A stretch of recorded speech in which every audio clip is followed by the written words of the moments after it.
Kakaiba itong gawa kong saging con yelo or banana con yelo. Napaka-creamy at parang ice cream ang yelo. Swak na swak sa napakalambot na minatamis na saging na saba. Subukan nyo rin at tiyak na magugustuhan nyo po ito. Hi, I'm Dance and this is my channel.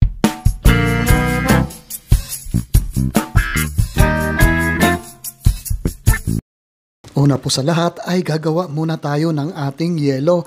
Paghahaluin lang natin ang ating 370 ml na evaporated milk at saka yung ating 370 ml na water. Dagdagan naman natin ng 1/2 cup na sugar. Haluin lang po natin ito hanggang sa matunaw ang ating sugar dito.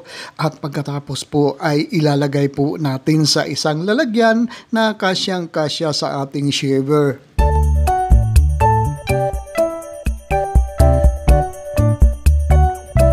Ito pong aking ice molder ay kasyang-kasya lang po ito sa aking ice shaver.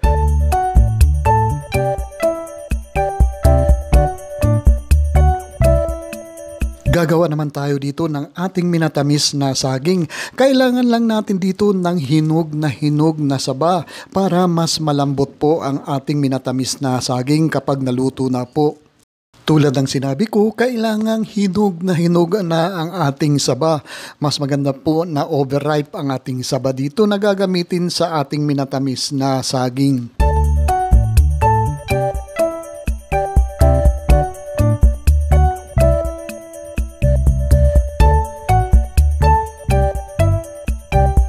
I-slice naman po natin ang ating saba ng ganitong kaninipis na pag-slice sa ating saba.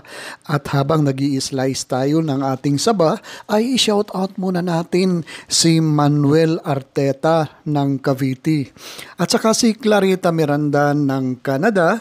At saka si Marites Sibalios ng Davao de Oro. Maraming salamat po sa patuloy niyong pagsubaybay sa aking mga video recipe dito.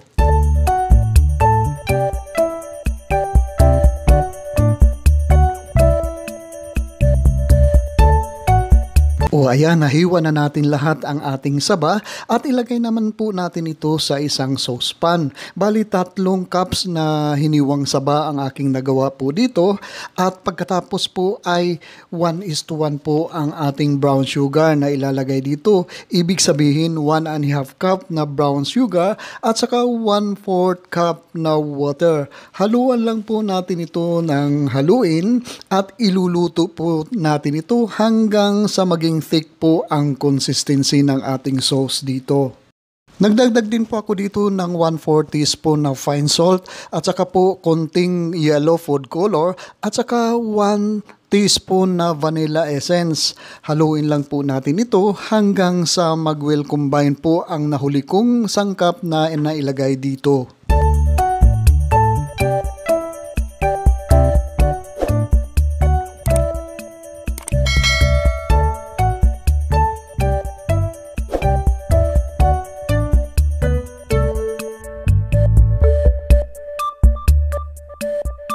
At kapag malapot na po ang sauce ng ating minatamis na saging, magdadagdag po tayo dito ng 1 tablespoon na lemon juice o calamansi juice para po ito ay hindi mag-crystallize ang ating sauce kapag ito po ay lumamig na po.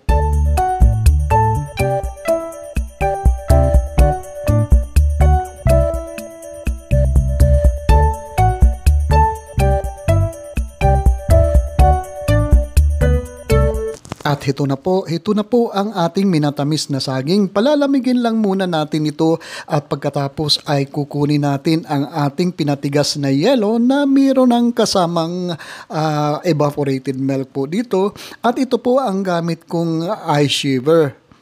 Kung wala naman po kayong ice shaver, ay pwede naman po dikdikin nyo na lang po ng pinong-pino ang ating yelo dito. Ay makakagawa na tayo ng saging con yelo dito.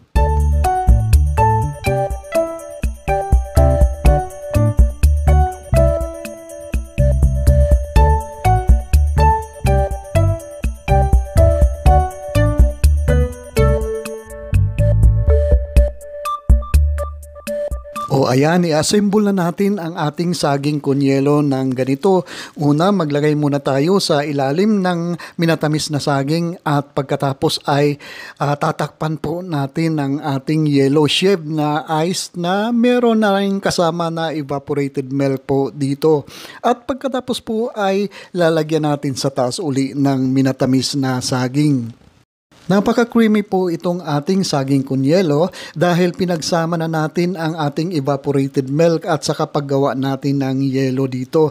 Napakasarap po talaga ito at certified rapsa po talaga ito.